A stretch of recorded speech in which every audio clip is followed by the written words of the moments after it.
ॐ श्री गुरुभ्यो नमः।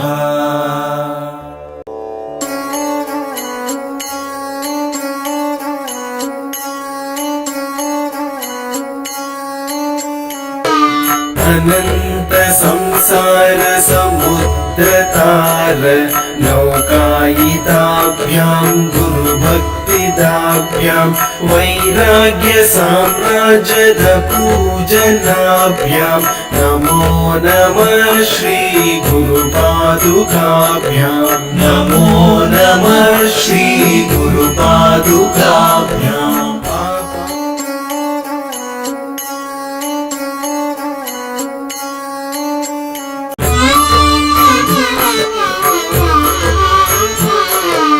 अनंत संसार समुद्रतार नौकायिताभ्यां गुरुभक्तिदाभ्यां वैराग्य साम्राज्यद पूजनाभ्यां नमो नमः श्री गुरुपादुकाभ्यां नमो नमः श्री गुरुपादुकाभ्यां।